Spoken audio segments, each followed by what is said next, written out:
Uh,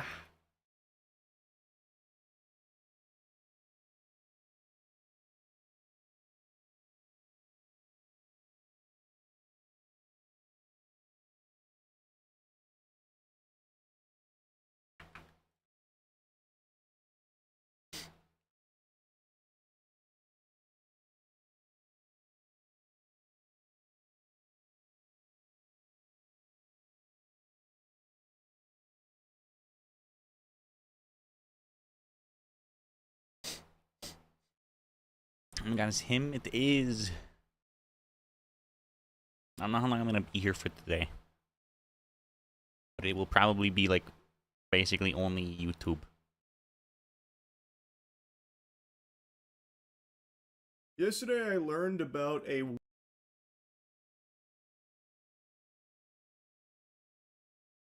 wild Italian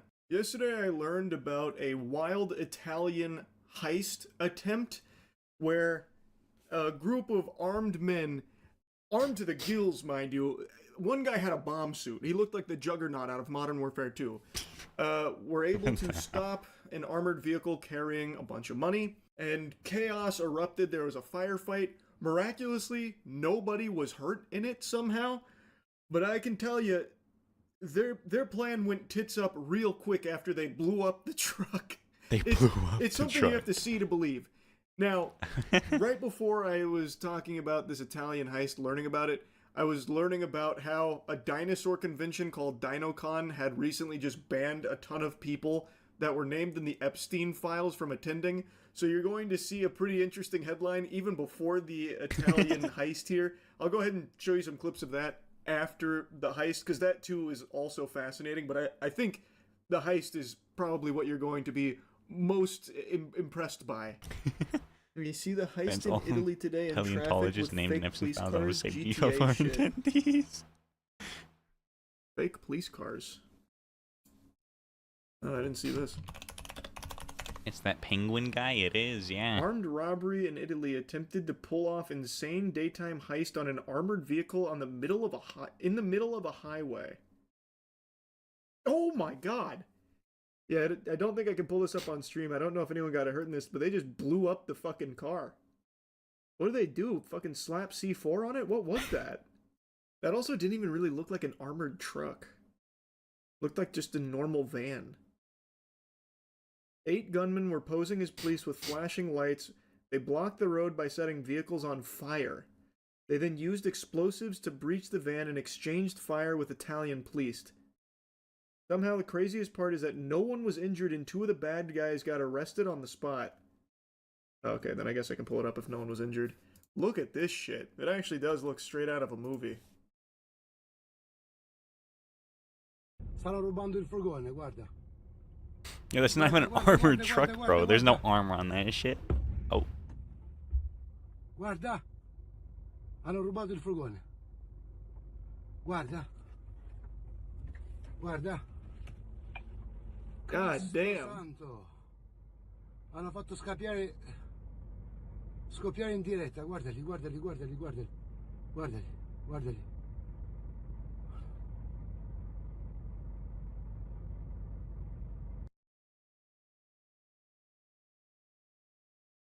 Using a soccer mom's minivan to transport the money, I see. That's what I said. That does not really even look like an armored truck. No, there's like no armor on that, bro. And this is on the inside. But what's even the point at that rate? Actually, just it looks like a You can still blow it up. delivery truck.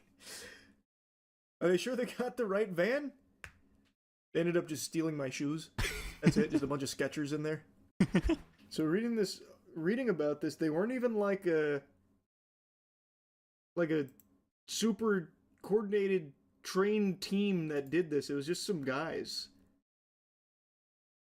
Just actually some guys.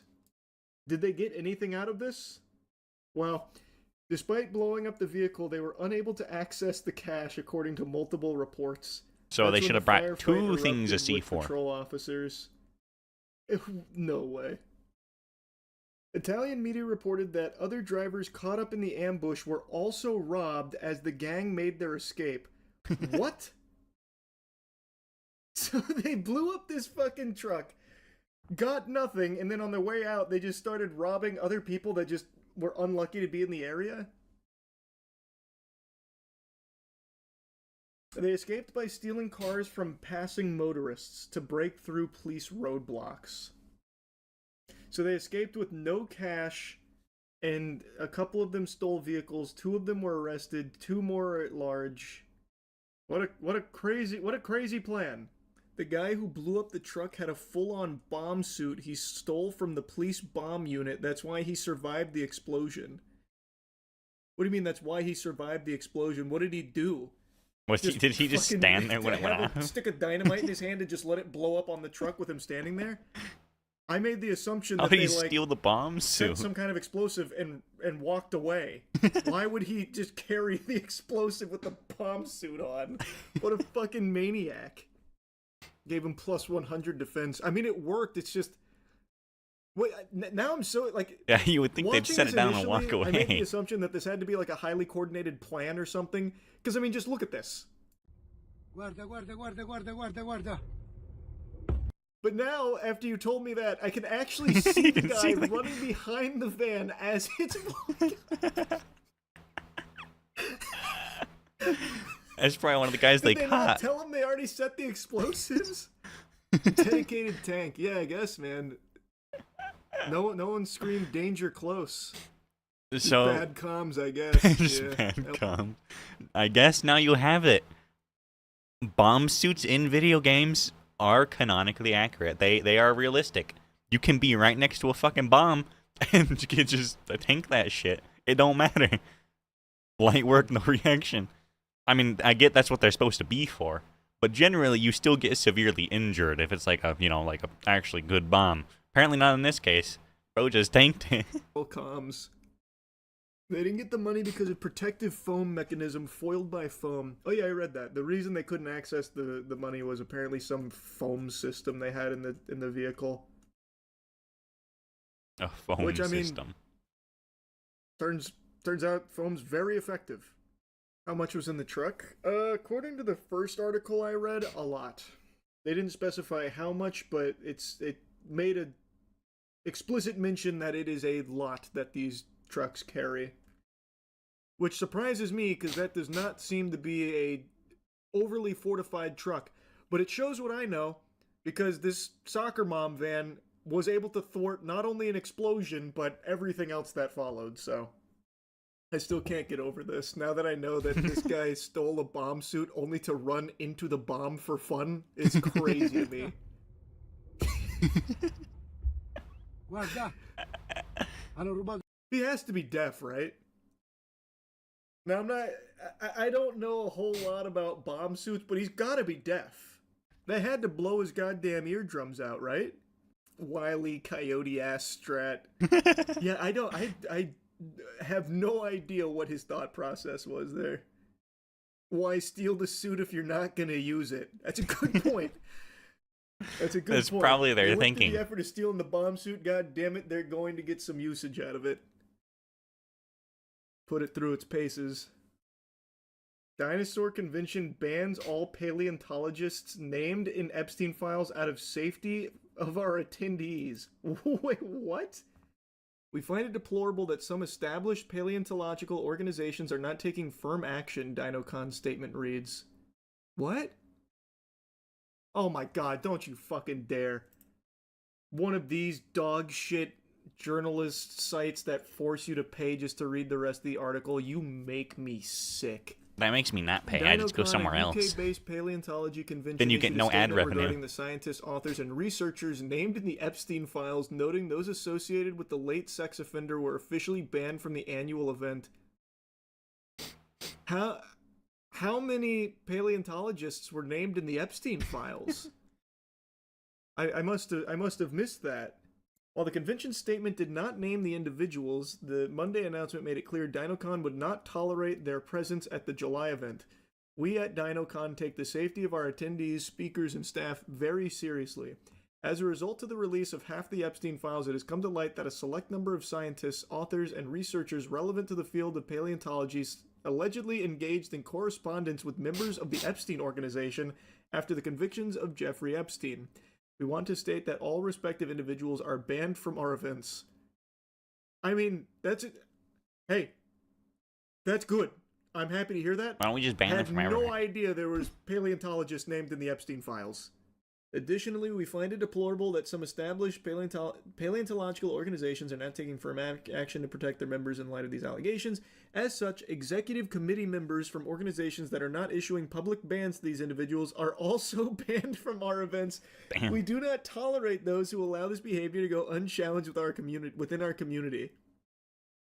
Wow. Actually doing more than like half of everything else out there. You have to remember that Stephen Hawking was a regular. Epstein saw himself as an intellectual trying to unite the smartest people in the world. That's a really good point. I guess maybe I just don't know a ton of paleontologists, so it was Why not wouldn't easy you? to recognize them. But that is a good point, yeah. I just looked it up. Apparently one of the biggest names is Jack Horner, a famous paleontologist who even worked on Jurassic Park. So it would seem. Scientist Jack Horner linked to Jeffrey Epstein in newly released DOJ files.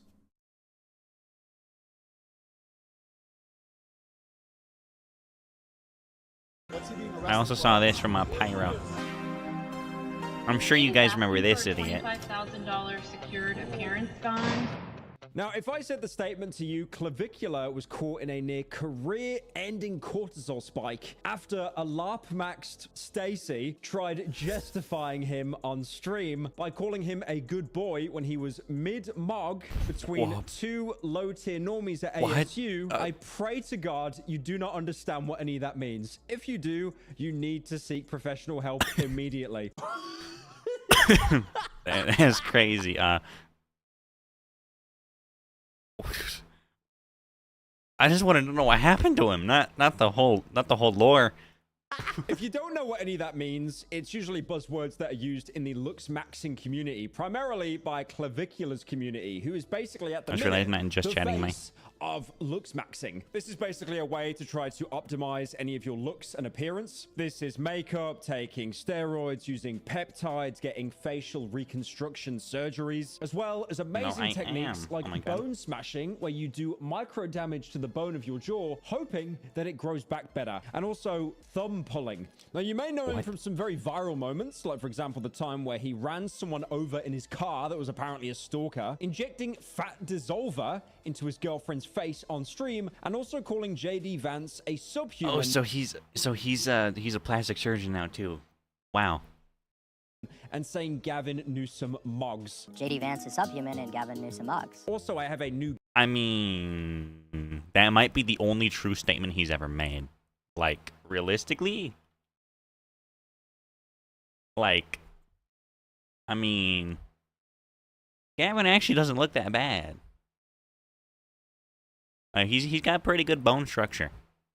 JD Vance, on the other hand, we don't even need to look pictures of that guy. We already know what he looks like.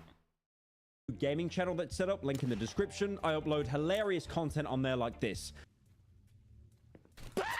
Nah, I'm not doing this.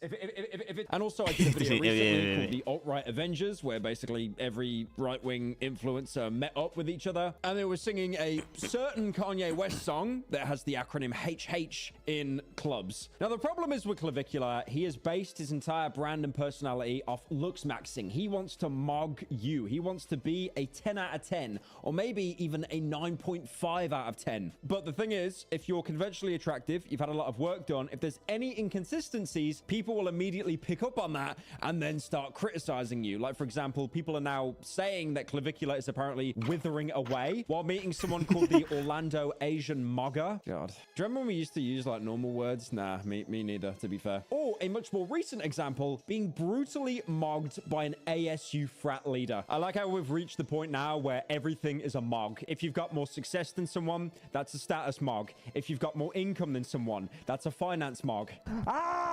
We've run out of words. We've run out of words. Like we're not doing space travel. We're not setting up colonies like on Mars. We're Do you just wanna play Arc mogging. Raiders? Just using the word mogging as a buzzword I now. have, like, And you probably see a lot of clips videos. of him I have very 3 more recently videos. on stream getting arrested outside of a nightclub In, like, for using a fake ID. 30 so minutes. what's Clavicular been up to since the last video? So he's been going viral on TikTok at the minute as Withered Clavicular. I'm guessing this is some kind of like Minecraft expansion of the Wither skeleton. And people are theorizing that the insane amount of drugs and peptides that he's taking are kind of catching up to him and making him decompose in real time.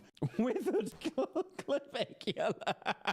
And then people have started to get clips of Clav, and it's very obvious they're using a kind of face filter. But the thing is, face filters are getting more and more convincing. So if you saw this image here of Clavicula and you never seen him before on the internet, you might actually be tricked into thinking that's what he looks like. More like a mole rat from Fallout 3. People are withering. People are worried about Clavicula withering after 1 hour bone smashing. Bro, even you go back to like 2016, people were just not saying these words. Also, all the comments, by the way, they're just comparing him to Michael Jackson. You can see.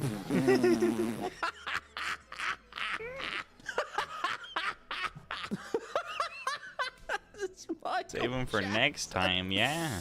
Oh, God. And his family are actually starting to weigh in. I talked about it in a video previously about Clavicula. Like, his dad texted him saying, like, you're a drug addict. This is kind of sad. And his cope was, I'm getting the bag. It's okay. Full-blown addict, sad. Oh, Dad, I'm making money. But now even his mom agrees that he's withering, and he looks like he's fading and basically needs rehab. My mom said, you're doing well with the looks max stuff, but you're losing credibility as your looks fade away.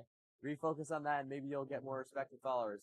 Maybe you need rehab. Get help. And of course, in this very serious video that people clip, they applied the exact same face filter to him. So again, he just looks like a mole rat talking about his family. Why did they do that to his nose? That's fucked up, man. And then also, like I mentioned earlier, he met the Orlando Asian mugger. And then in a clip, 2 of the fans come on stream asking for a picture. One of them references a certain Kanye West song that I mentioned earlier. And the other one tells him that he's known as the Orlando Asian mugger. I'm like known in Orlando as like the Asian mogger.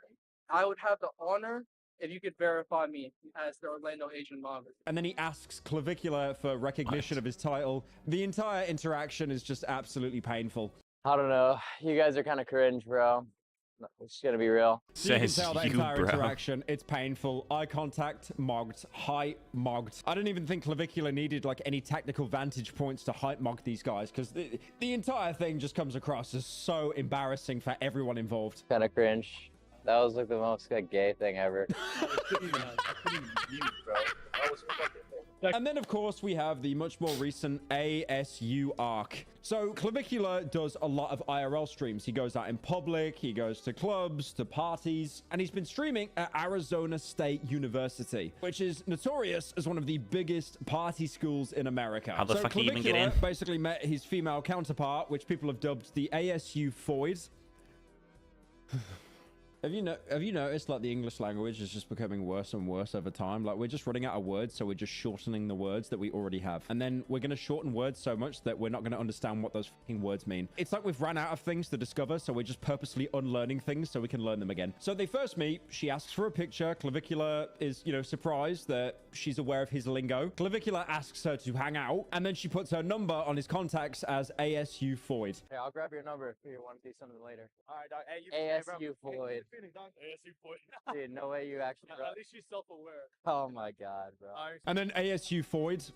Again, this is the name that she's using. I am not giving her this name. Joins the stream and then tells Clavicula what kind of peptides she takes. If you want to know what peptides are, you don't worry about it. But basically, it's a new form of cope where people say they're natty just because they're not shooting up Tren every day. They're shooting up peptides instead. And then Clavicula shoots his shot with the ASU Foid. Oh, God. It's like, you remember that bit that people had where it was like Baby Gronk and Livy Dunn? Like that, and that was memed on immediately. We've come full circle. We're still using that same kind of verbiage now, but people are taking it seriously. Baby Gronk gained 1,000 aura points when he rizzed up Livy Dunn at LSU. But anyway, shoots his shot, unfortunately gets rejected. So, like, just go in sprinter van. He said I'm waiting same spot.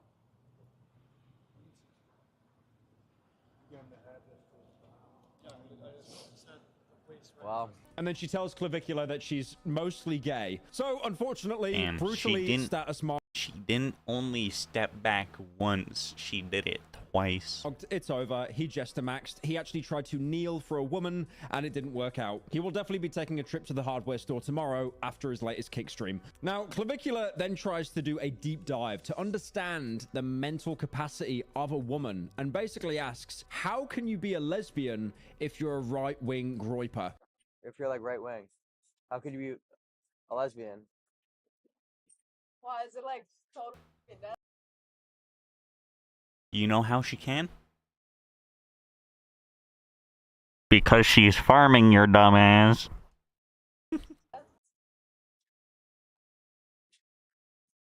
She is not. She's lying. She's using you And for she money, basically bro. tries to She's one-up using Clav all with of your the side for buzzwords. money. Jonah Hill gif at the Oscars, like that. Go back to 4chan. You know, real people don't actually talk like this in real life. I do like the fact how he's judging her on words that she can and cannot say, or it would become cringe, despite the fact that to insult someone, he would probably say that you're a wide-frame mogged, statusler, GHKCU peptide shooting, jester maxed lift cell. You can probably lift less kilograms than the PS5 has games in its library. By the way, I just want to say I wrote that. I wrote that on a notepad. That's so sad. That's just gonna be saved now. That's gonna be worse than the Lucari. Okay, it's not gonna be that bad, but like it's still pretty up there. And she now is starting to stream on Kick herself, with Twitter basically dubbing her as Clavicula's new incel girlfriend. Now, if you've been hearing about Clavicula on Twitter recently, he has been frame mogged by an ASU frat leader. Frame mogging is obviously the concept of someone having a bigger frame than you. Not talking about a fat person, but a wider frame, more capacity for more muscles, bigger, because obviously looks maxing focuses More so much capacity on for the more facial muscle. That's not really how that works, but okay. appearance. Like, for example, my face right now, I kind of look a bit, I'm kind of going rat mode at the minute myself, mostly because I've got facial electrolysis tomorrow where they plug me into the matrix and fry my follicles, and I'm not allowed to shave before the procedure. Or in layman's terms, cope. There's the lucky motherfucker, bro. What the hell? That's what I need. Cope. Like here, you can see today's news on Twitter. They're talking about the Epstein files, and then right below it, looks maxing star Clavicula frame mogged. ASU frat party. I cried only 3 times in the last 10 years. When we broke up, when my grandfather died, and when Clavicula was brutally frame mogged by an ASU frat leader. Now, it started off as a bit of a mess. I mean, you had 15 ASU girls that were kicked out of the sorority on Clav's stream because they were seen with and then he got brutally hype mogged by some ASU chads. And again, they're using the... Why do they keep using this filter on him? It just looks like Michael Jackson. What did you do? Oh my God.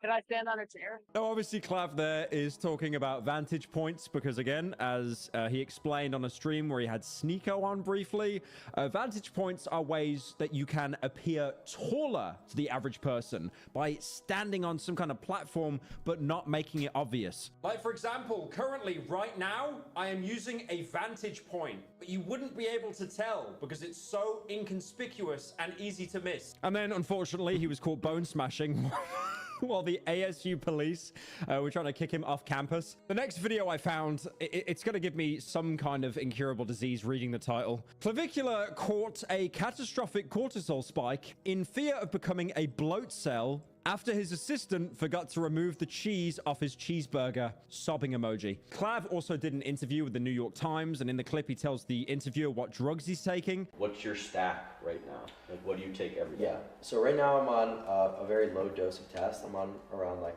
220 milligrams. And to make things even more meta, the US Department of War, which was formerly the Department of Defense, posted a tweet using Clavicula's lingo. They literally said, low cortisol, locked in, lethality maxing. Now, unfortunately, we have to talk about the fall of Clavicula, or the ultimate clip farm. I'm not gonna lie, bro. The US might be done for. It might need nuked. What the hell was that?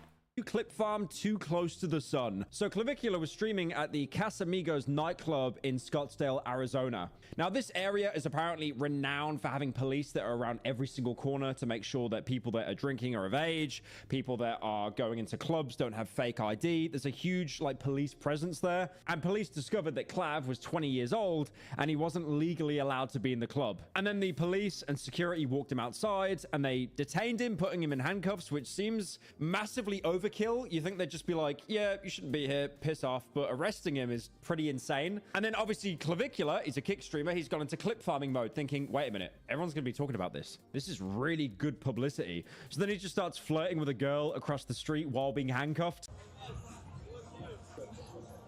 We'll make sure he's okay, boys. And then the cops explained that they weren't arresting him for trying to get into a club, but more the fact that he was using a fake ID. And then they also found two prescription-only pills. Ooh, GG's, bro. False ID? Now, I'm assuming the two prescription pills he had was this that he keeps saying that he's taking, which is probably basically just Ritalin or Adderall, because again, most ADHD meds, they are uppers. They do contain some amount of meth or like something very adjacent to it. But obviously, you know, the clip sounds better if you just say you're taking meth. So they arrested him, they brought him to jail, and it's been revealed that he's been charged with 2 counts of felony offenses. One for forgery involving possession of a forged instrument, that's for the fake ID, and then another for dangerous drug. I was gonna say maybe he had prescriptions for them, but yeah, obviously not. Possession Who's got a felony for for it? Charge count of a minor using a false ID to enter. They also took his mugshot. I'm assuming Clavicular knew he had to do the generational lock-in of the decade, because if he appeared any amount of soy in this mugshot, it would be over. I see the mugshot here. I would give it a solid 9 out of 10. Unfortunately, one of the eyes is slightly off center, so it might be over. So the judge set his bail bond at $25,000. The state is asking for a $25,000 secured appearance bond, which is quite a lot, to be fair. And then the next day, a clip was posted of him being released from jail shortly after he posted these tweets saying that, you know, he got let out, even saying that getting 2 felony charges and a $25K bond for being inside a bar is insane. And then in this clip, he basically goes into detail about what he can't do when he's out on bail. He can't return to the scene of the offense, okay? He cannot have any contact with any witnesses or the alleged complainant, okay? He can't possess any weapons, any drugs without a valid prescription, not to possess or consume alcohol, can't drive a vehicle without a driver's license. He also cannot leave the state of Arizona. That's the big one.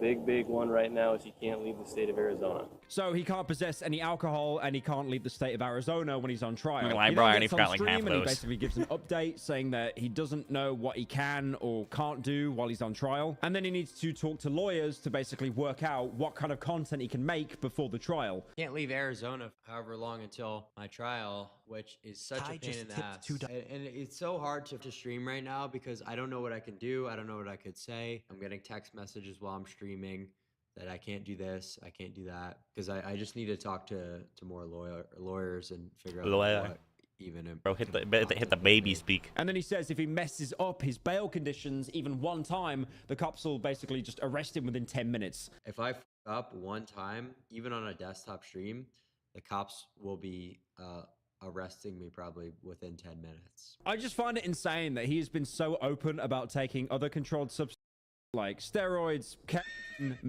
also the incident where he allegedly ran a stalker over. But the thing they get him on is using a fake ID and probably just having like Adderall or Ritalin pills on him. I wish I could leave you with some kind of silver lining or some uplifting news, but unfortunately you've wasted your evening watching a video talking about a looks maxer. You are definitely jester maxing right now.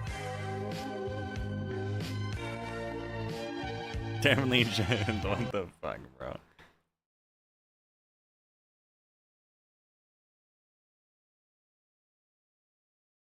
What are these fucking thumbnails, bro? Streamer view botting situation. Of course, of course.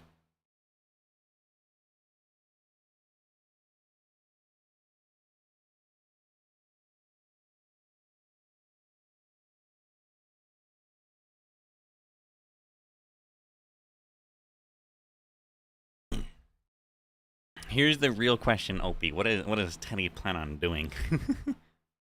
Because I have no space to do anything.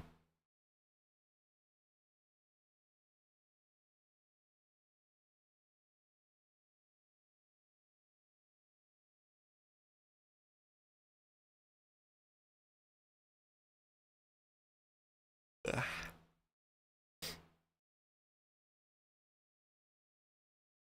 I haven't felt like anybody today. Yeah?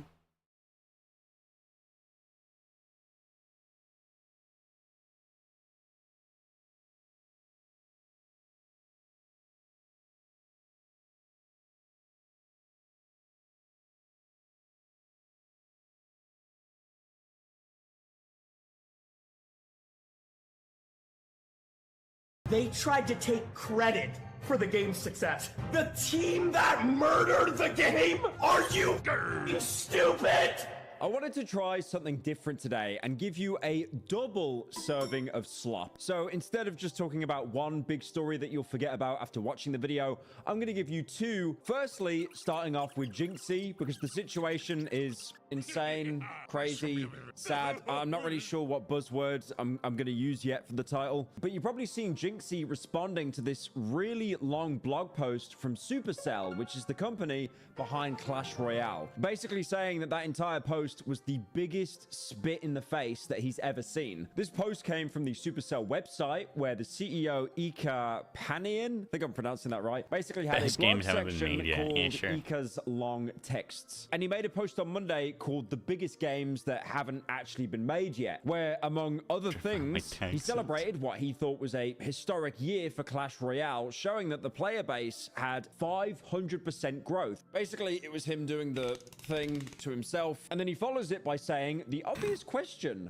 what did the team do? And he spends the rest of the post talking about what he thinks is actually the reason behind the game's historic growth. He talks about changes to the game, new in-game content, definitely not Jinxie, blah, blah, blah, blah, blah. You know, the entire boring change list. Basically, long story short, it's very obvious that Jinxie is one of the main reasons that this game got such a huge revival, and they're basically giving him no credit whatsoever. I mean, you haven't an ad campaign that they ran for a new gameplay mode. You know, just really boring PR stuff. Now, he really pathetically tries to thank Jinxie by just saying the game's community helped, again, without mentioning anyone in particular. And if you line up the dates of when Jinxie first started to stream Clash Royale, that is exactly when there was a huge incline in the player base. I mean, another good example is before that, Jinxie was playing Rainbow Six Siege, and he's one of the biggest reasons why that game got a massive resurgence, because at the time when he first started,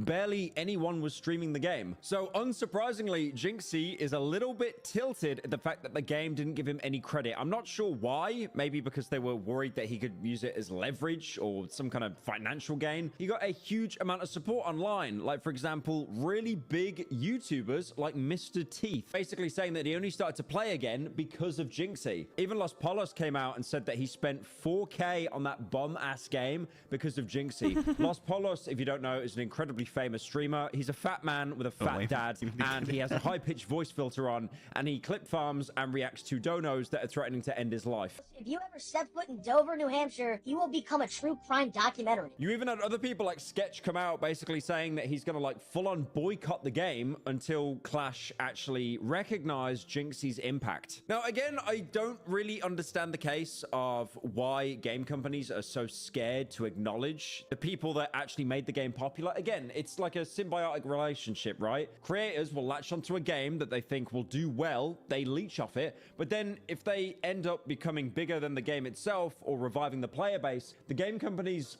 never really seem to know what to do in that aspect. I mean, a good example here is I've spoke to people directly at Ubisoft, you know, like in the Six Siege scene, like employees, obviously not going to name them, and I've name dropped Jinxie in conversation, and I've had really mixed reactions, like, that guy, and it's like, okay, sure, what? He's loud, he can be a bit cringe, but like, he's the main reason why you probably have as many players on the platform as you do today. Like, unfortunately, whether you like him or not as a creator, you do need to acknowledge that. Other games as well where Jinxie's been absolutely juicing, like for example Rocket League. I remember seeing his streams getting well over 50,000 concurrent viewers, and honestly, for a platform like Twitch, for example, that's so refreshing, because the meta at the minute is basically just political grifting. Whether you're Hassan getting stun locked by one person in chat, or Asmongold slightly raising his eyebrows like the person in the video is in the room with him. Again, if you watch the political stuff, fair enough. I genuinely do not understand why you would spend 3 to 4 hours out of your day where you're trying to escape the modern world to be pulled into it even more.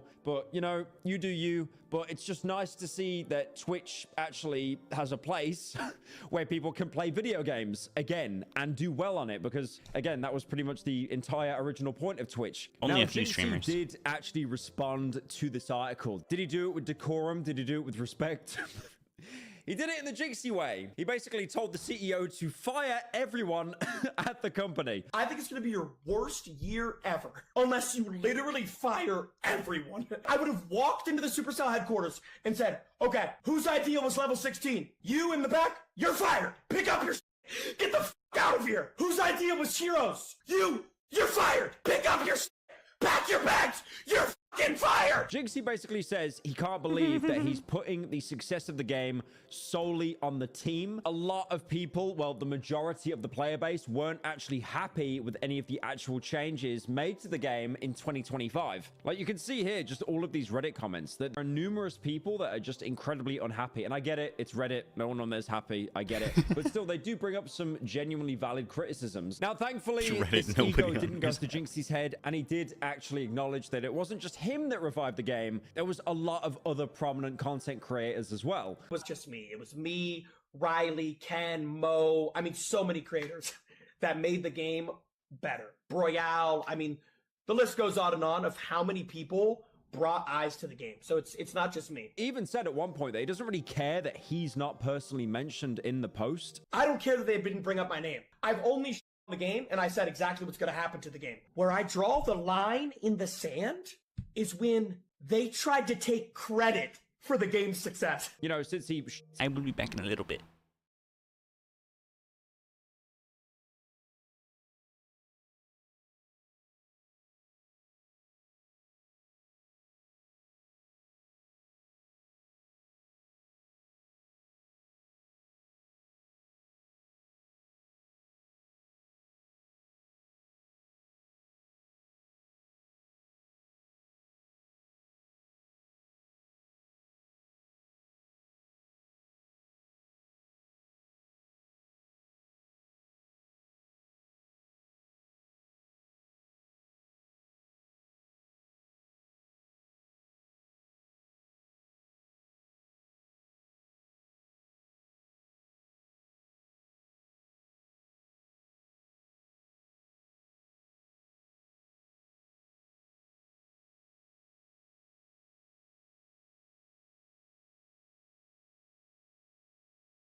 I am back. I went to go eat. On the game a lot, and he doesn't believe that he can take sole credit for the game's recent success. But again, there's no mention of him. All right, fair enough. But then there's no mention of any other creator, just saying, oh, the community. So, you know, when you say a very broad term like that, you're basically saying someone like Jinxie that gets upwards of 50,000 concurrent views a stream, and then little Timmy that stole mommy's debit card from the cookie drawer. I don't know, why the f would you keep cookies in a drawer? I don't know, maybe Timmy lives in a crack house. I don't know, maybe, you know, the parents, they're not around that much. They swap out the needles for the cutlery. You get the point that I'm making. He said instead the CEO should give credit to the team who are responsible for killing the game. The team that murdered the game? Are you stupid? He even said at one point, he basically just flat out hopes the game dies entirely. But at the same time, he doesn't really want it to, because he doesn't want the game's talented creators to fall off. I hope the game dies, but then it's like, I don't. Jinxie is definitely in a very unique position, because a lot of people, when they do the thing that made them the big, they then have to keep doing the thing to stay the big. You know, and Jinxie's been able to hop from different communities. He's been able to hop from Siege over to mobile games, like how Speed was doing like Sonic EXE games and Omegle reactions, and now he's basically touring the world. There are some people that have that personality type and that willpower, and also quite a lot of luck and networking, to be able to diversify their portfolio. So if the game dies, Jinxie won't be hurt. You can just go back to Siege, even though that game sucks.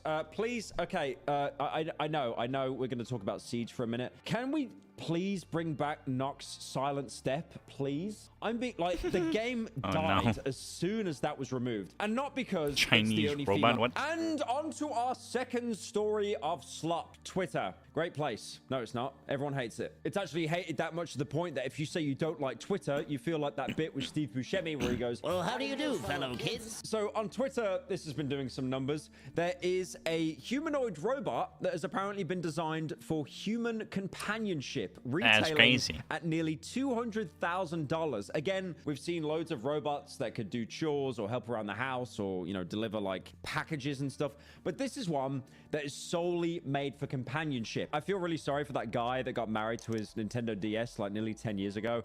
He must feel brutally software mogged right now. So this robot milady is called Moya and was created by the Shanghai-based startup called Droid Up, and they specialize in advanced general purpose humanoid robots. Now, one thing I do want to say, unfortunately, I'm going to address the elephant in the room that no one will actually want to admit. This is not going to work. Why is that? Because it costs too much? No. It's not going to work because most people now are becoming more and more depraved and degenerate over time, that a simple woman's body will not be able to quell people's tastes. I can easily see them reaching out to Droid Up purchases. Oh, excuse me, could you add a penis onto the robot? Could you make her breast this large? Please, but not the whole body. I don't like fat. I just want huge breasts. You know when they touch the floor and they sag? Could we not have that, please?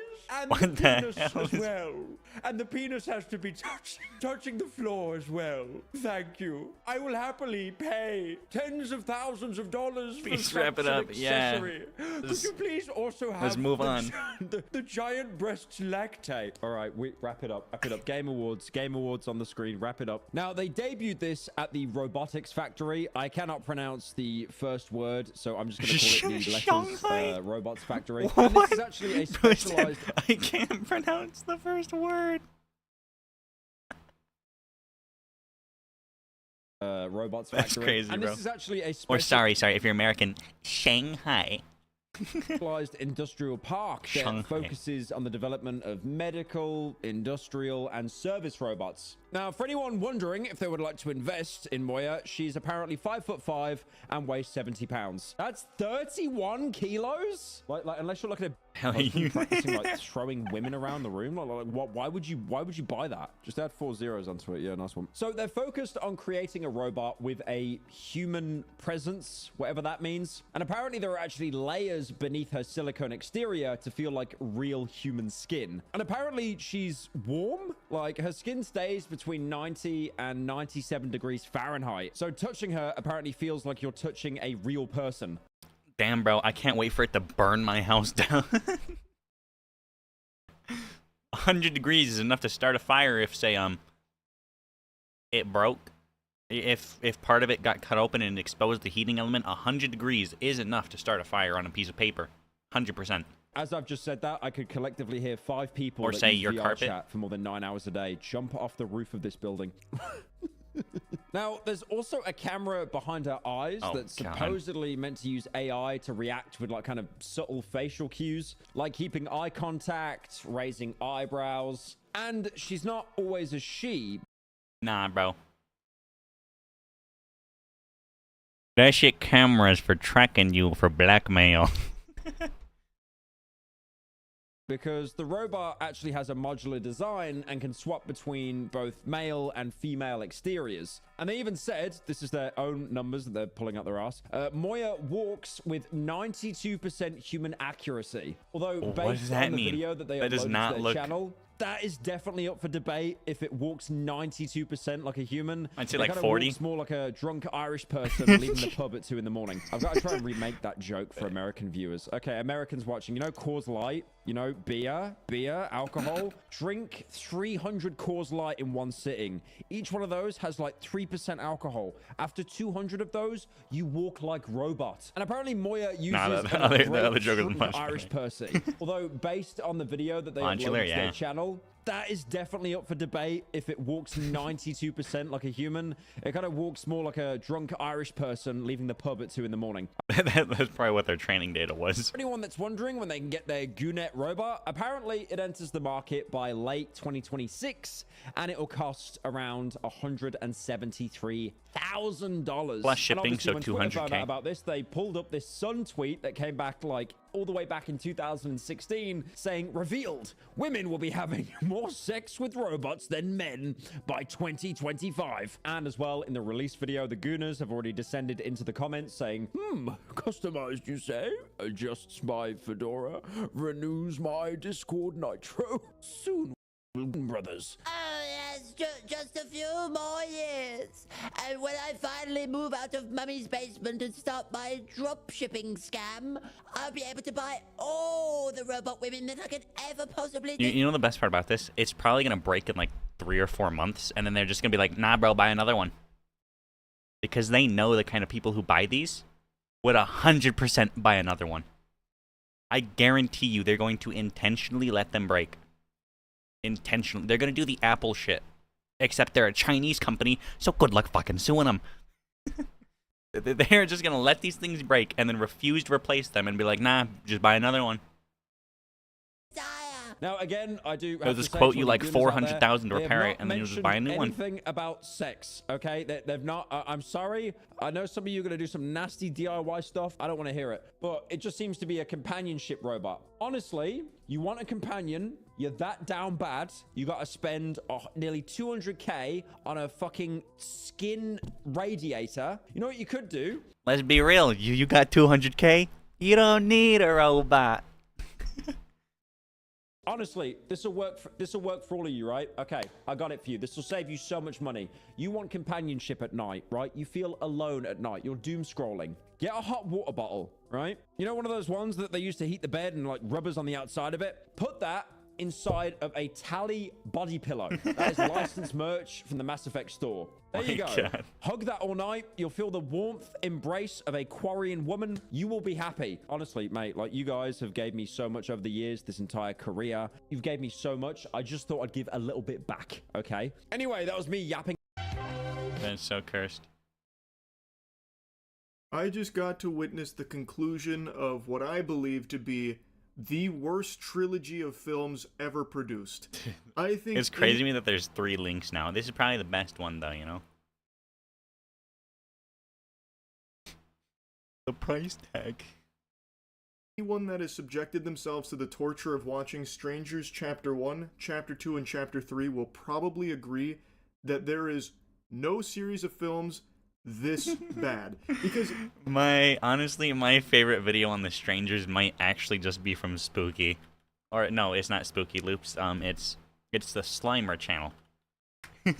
This might be my favorite video on these movies ever, because it is so accurate. I swear it was this channel. Where'd it go? Oh no, it was Can I Survive These Horror Movies? Right. I just saw the ghost face and I was like, nah, that one's on screen. Yeah, it's this People one. love horror movies. This might be my favorite video on this movie ever. People love horror movies. Why though? Is it the stimulation of watching someone else in a terrifying situation, or simply the satisfaction of being able to experience something scary behind the safety of our screens? But what if, instead of being a spectator, you were actually there, dropped right into the story as the main character? Sure, we've all thought of this before, right? So for today's video, I wanted to put myself in some of the most iconic horror movies in hopes of answering one question. Can I actually survive them? Welcome back to the... I'm gonna move myself a little bit because there's a lot of left side shit going on in these videos. Like always. Actually, I'll just scale myself down a little. I can always bring it back up. My mouse wheel doesn't work. For gore. We'll just go down here. Just tiny bit smaller than normal, you know. Not a big difference. All right. So for today's video, I wanted to put myself in some of the most iconic horror movies in hopes of answering one question. Can I actually survive them? Welcome back to the channel. Sorry I've been gone for so long. We had a baby. I think she has my eyes. Before I took my hiatus from the channel, I uploaded a video titled, Can I Escape Every Saw Trap? Almost 2 million views, guys. Very nice. In that video, I reacted to every trap throughout the franchise and ranked them based off of my odds of escaping. I don't normally worry too much about comments, but there are 2 things that I would like to address. Yes, Amanda did know the person in the reverse bear trap scene. I'm sorry, I'm a dumbass. And a few of you seem to doubt my ability to actually escape some traps. So to make this video as realistic and fair as possible, I'm going to be going into these movies as the main character, but as myself, titties and all. And to make sure that I'm as accurate as possible, it's time to look at my personal stats. Welcome to Lil D Labs and Diagnostics. To guarantee that the participant in this video is providing accurate data during the upcoming encounters, I will now provide you with their current stat line. Age, 38. Height, 6'1". Weight, 247 pounds. Average mile time, 17 minutes, 44 seconds due to an obstructing dong. IQ, average. Combat skills, average. Current ailments, pre-diabetes, probably. Anxiety, depression, thighs touch. Has an ass that just won't quit. Thank you. Okay, with stats out of the way, I wanted to also mention that I'll be trying my best to not copy the same way the main character survives in the movies. Some of these films push the script heavily in the protagonist's favor, so I think it's best we try realistic alternatives without the plot armor. Here we go.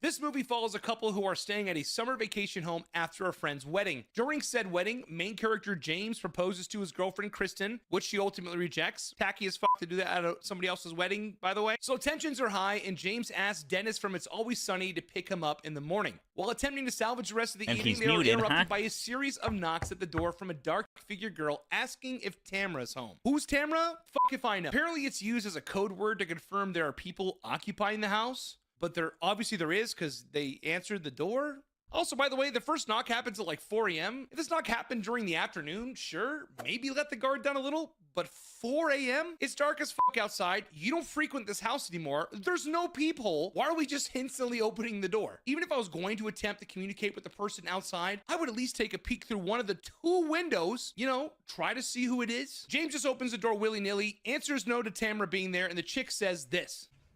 I'll see you later.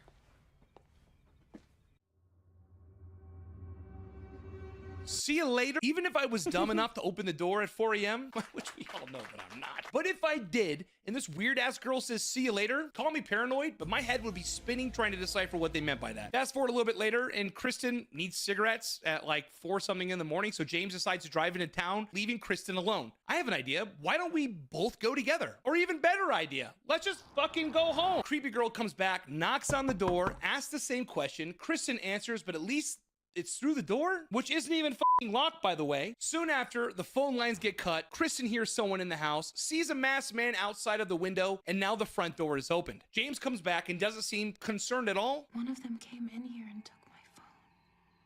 Kristen, nobody came in here. After the encounter earlier, if my girlfriend told me in a complete panic that people were trying to break into the house, and she was so scared that she had to arm herself with a knife, it would be DEFCON 5. After finally coming to their senses, they decide to try to leave the house, but their car tires are slashed, and then they get rear-ended by the third assailant pinning the vehicle in the driveway. Okay, so let's slow this down. We're now back in the house. There are 3 people that we know of obviously are not playing Ding Dong Ditch. Luckily, I find a shotgun almost immediately. So what do I do now to survive? First thing I'm doing is loading up this pumper, have my girlfriend find a blunt object, and we're clearing that house. Since we obviously know they've entered the home at some point, I think this is a must. Next step, once the premises is clear, I'm turning off every light in the house. I know the goons are outside in the dark, and by leaving the lights on gives them way too much of an advantage from outside. You want to move in the shadows? Same, bitch. Now that we've cleared the house, I figure there are 2 options moving forward. Option 1, I'm barricading us in the best room. That means dressers, bed frame, dad's nudie mags, everything is going in front of that door. The thing that's really annoying in this movie is they kind of do this to the front door, but then they just leave the bedroom wide open. Another thing to mention is it was 4 a.m. at the first door knock. It's got to be close to 5:30 now. The Strangers takes place in South Carolina, and Kristen said earlier it was so based off of my calculations, it's probably fall, which means sunrise is roughly at 7 a.m. That gives me about an hour and a half to hold down the fort until the sun comes up. This way I can blast anyone trying to get into the room or fight during daylight, now that they've lost the advantage of darkness. I also have a higher probability people will be awake by that time if they heard shooting nearby. But now for option 2, which I think is my personal best chance of survival, is straight up sneaking out a back window. Luckily enough for you guys, after my 57 rewatches and using 100% of my brain power, I was able to construct a near perfect rendering of the vacation house. With all the lights out, I should be able to slowly sneak out a back window and move quietly to the tree line. In the movie, they also kind of do this. James is able to get outside. I don't know what the fuck Kristen's doing, but look, it's so dark out back that one of the goons has to use a flashlight. But what if the 3 Stabatiers are guarding the property in a triangle formation? At this point, I don't know what kind of weapons they have, but let's say at absolute worst, they have a gun? Well, so do I. And nothing in this movie has been made for us to believe that these individuals are like superhumans. Trust me, we'll get into those later. So even if I get intercepted, I have a 66% chance it's one of the ladies, and I like those odds. Like this one is Scooby doing in the tool shed. This one's swinging around. Big Guy's the only one locked in right now. I think I can pull this off. Plus, if shit hits the fan, I have a shotgun, which I know would totally fuck somebody up. Just ask Dennis. Hello.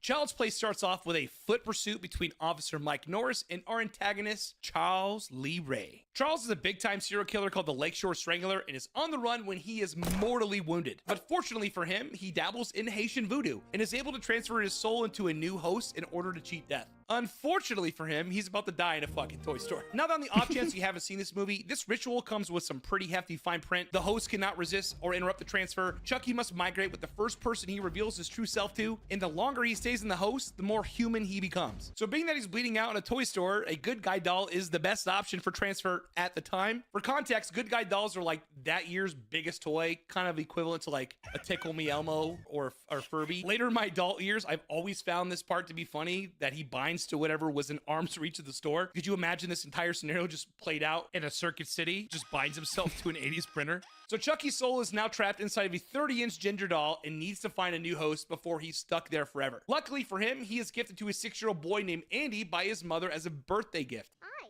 I'm Chucky, and I'm your friend to the end. Shortly after their introduction, he reveals his true self to Andy, and the rest of the movie is pretty much Andy's mom trying to like protect her son. So I guess for this section, I'll be putting myself in the shoes of Andy's mom, Karen, because if I'm acting as a 6-year-old, I'm just probably cooked. At first, Andy's mom is in complete disbelief that the doll is alive after their babysitter is murdered by Chucky, but that suspension does not last long. Shortly after, Chucky reveals himself as being alive and attacks Karen. It's time to lock in. How do I survive this horror movie? I know these Chucky movies tote the line between kind of being comical, but everyone in this franchise somehow dies in the most Looney Tunes way possible. In the first real encounter with Andy's mom, Chucky starts immediately talking shit while she's holding him at the waist in front of a fire. You know how I would win this? He's going into the fireplace. And before you start saying, oh, well, Chucky's at full human strength from being in the doll for too long. Brad Dourif also plays the actual Charles E. Ray, is 5'9", and looks like he weighs 170 pounds. Even if in doll form he has human strength, does that mean he also retains human weight? Does the doll weigh over $150? No, it doesn't. I'm not an MMA heavyweight champion, but I'm winning this engagement. I'm sorry. But what if Chucky gets the element of surprise and I'm ambushed with a knife? If I'm standing, at worst, I'm getting stabbed in the leg, and at absolute worst, my peanuts. If Chucky is at human strength, that also means he feels pain. I am curb stomping this little shit. If you disagree, please let me know in the comments on how you would lose to a 30-inch Ed Sheeran doll. Let's dial it up a bit because this next one legit had my cogs going. As I mentioned earlier, I want to try to think of a realistic alternative to escaping these encounters without just straight copying how they did it in the story, but fuck me. A Nightmare on Elm Street follows main character Nancy Thompson, who her and her friends are being pecked off by a demon spirit in their dreams, in which if they die in those, they die in real life.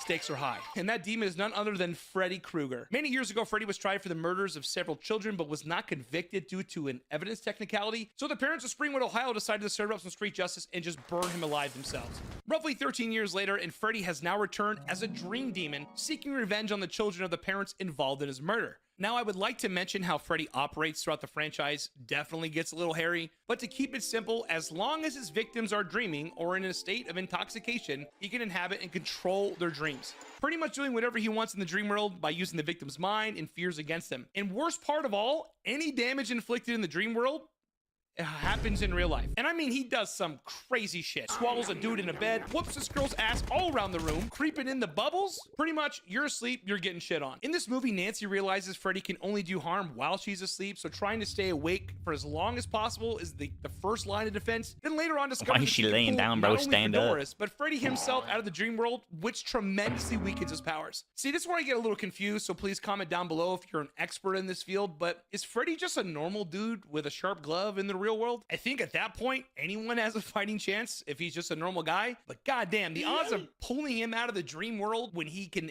manipulate the environment seems very unlikely in real life. So how do I survive this? Well, here's what I do know. All of my friends got ganked while taking a snooze, and if not sleeping is my only solution, then I guess I would just try to stay awake. But let's be realistic. I'm an American. I happen to really enjoy McDonald's. My heart is already really bad. There's only so many white monsters and sodas that I can drink before I start Mountain Dew and cardiac arrest. I've done marathons on my Twitch channel, and I'm already looking to tap out after 20 hours. Now I got Finger Me Freddy waiting on standby till I pass out. I might be able to stretch it to 36 hours, and that's if I'm lucky. Even if I made it longer, after 48 hours of no sleep, the brain starts entering periods of complete. I'm already looking at sodas. I really enjoy McDonald's. My heart is already really bad. There's only so many white monsters and sodas that I can drink before I start Mountain Dew and cardiac arrest. I've done marathons on my to 36 hours, and that's if I'm lucky. Even if I made it longer, after 48 hours of no sleep, the brain starts entering periods of complete unconsciousness called microsleeps. All that mixed with Freddy's power being all over the place in later installments, there is just simply no way that I'm going to survive this. Oh, that's gonna freeze for a second. The Descent follows a group of 6 women who embark on 1 second.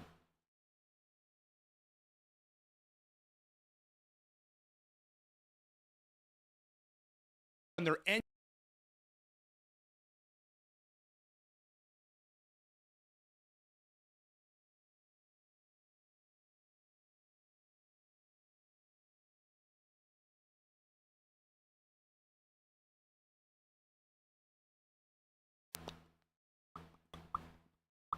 There is just simply no way that I'm going to survive this.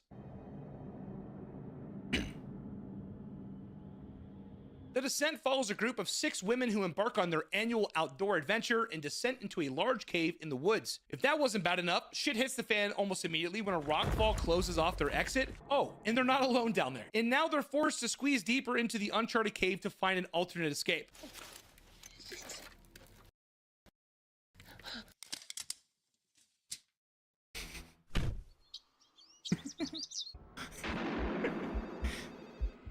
Fastest recap ever. Main character Sidney Prescott and fellow residents are living in fear after a string of murders began erupting by a mass killer known as Ghostface. The film later addresses that these killings are linked to Sidney's late mother, who died a year prior, and the group of friends have to use their knowledge of horror movies to try and reveal who the assailant is. Ghostface isn't like a super unnatural, unstoppable monster, just a normal guy in a mask that enjoys toying with his victims through creepy phone calls and horror trivia before ultimately killing them. This is on full display in the opening scene when Drew Barrymore's character answers monster, just a normal guy in a mask that enjoys toying with his victims through creepy phone calls and horror.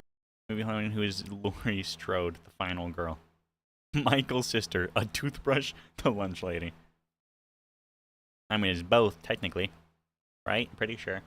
A and B. Trivia before ultimately killing them. This is on full display in the opening scene when Drew Barrymore's character answers an unknown call that starts off flirtatious, but ultimately turns deadly. Now, later in the film, we find out the big reveal, but during this opening scene, Ghostface says this. What door am I at?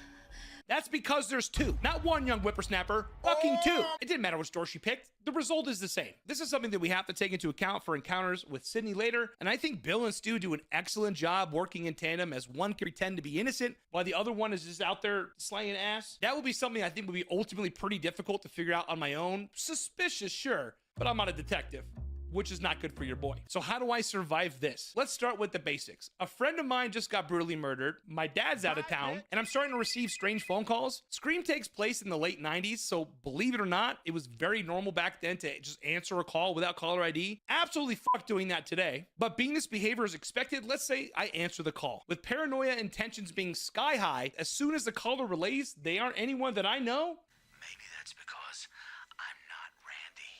I'm hanging up and calling the police. Also, one thing to mention before the first encounter goes down, we see Sydney outside on the phone on her patio, then comes back inside, locks the door behind her, but minutes later hears a creak upstairs. It's incredibly subtle, but definitely something she acknowledged, which means Ghostface is already inside the house. So realistically, I'm getting ambushed and I'm probably dead. As I mentioned earlier, the Ghostface killers are just normal people and even at times are incredibly goofy, which opens the door to being able to fight back for sure. I like to think that I could do a decent job at trying to protect myself, but being that I'm fat and in my fucking 30s, there's no way in hell I'd be able to match the stamina of an 18-year-old, especially when there are two. Whenever we get a notification on our Ring app about like home invaders nearby in the real world, I always make sure to lock up my house and set my alarms when I'm most vulnerable. So you would imagine with current events happening in Scream, you would be extra vigilant about your surroundings. That means like having access to some type of weapon for self-defense or calling the police as soon as I could. We know Ghostface hates when you hang up and always tries to call back, which means the phone lines aren't cut yet. So putting their ass on call waiting while calling 911 is definitely still viable. But that's about the only line of defense I would have aside from fighting. One Ghostface that doesn't murk me while I'm taking a nap after eating an entire roll of Ritz crackers? Maybe. But two? Your boy's getting stabbed. On Halloween night 1963, a young boy by the name of Michael Myers violently murders his sister Judith and is then sent to a mental institution. 15 years later, Michael is able to escape during a routine facility transport and flees to his old house in Haddonfield. Since being locked up, his old family home has now gone up for sale, and that's when we are introduced to our main character, Laurie Strode, a teenage babysitter whose father is the realtor of the old house. She has to go drop by the Myers residence to drop off a key, and that's when Michael Myers catches his first glimpse of Laurie Strode, making her his new obsession. Throughout the film, Myers stalks Laurie from afar, following her around the town of Haddonfield on Halloween day. I've always found this to be funny. Michael went into the loony bin at like age 6. How the fuck does he know how to drive? I know this movie is a classic, but imagine how easily Myers would be apprehended if this was realistic.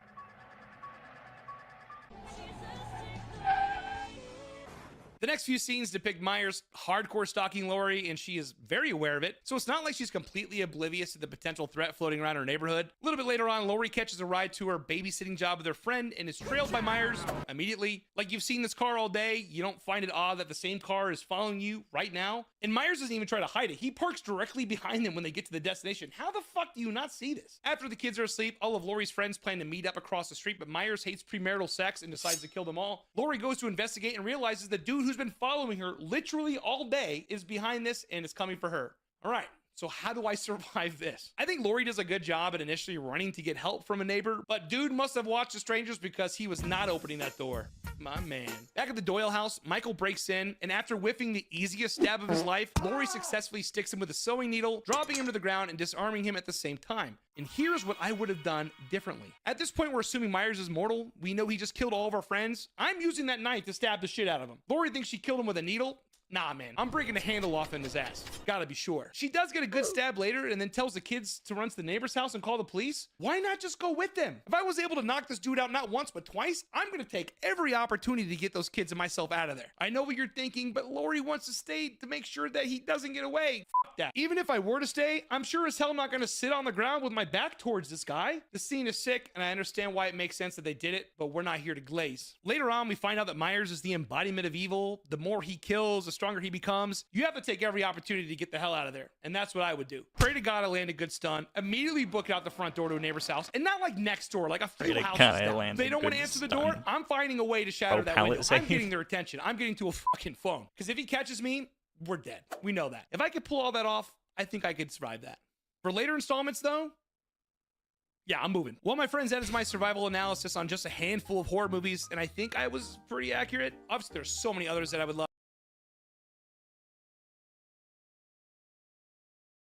Halloween Ends ruin Michael Myers by existing.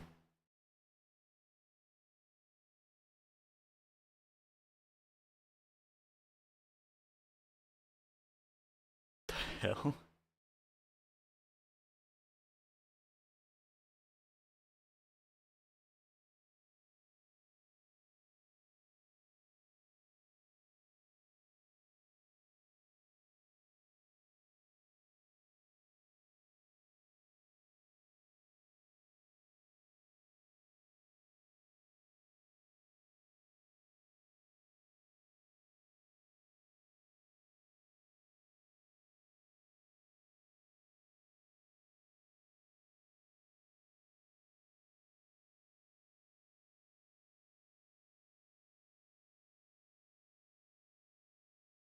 Goofy horror movies.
Loading with the wrong ammo type, yikes.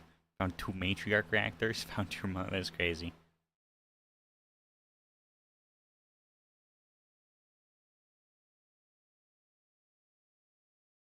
Ugh.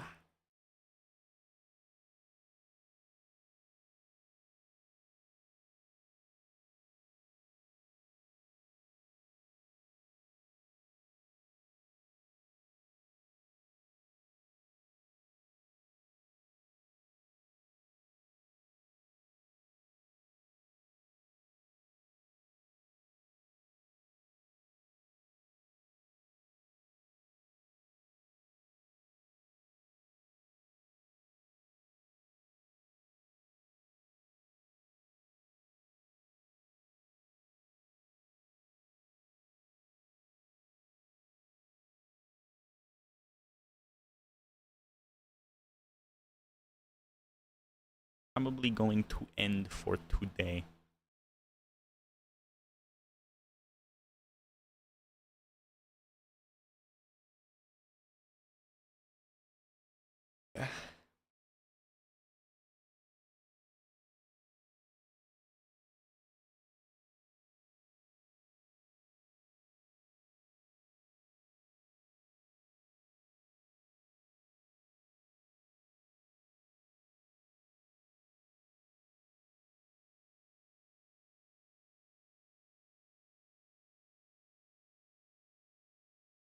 Have a good evening.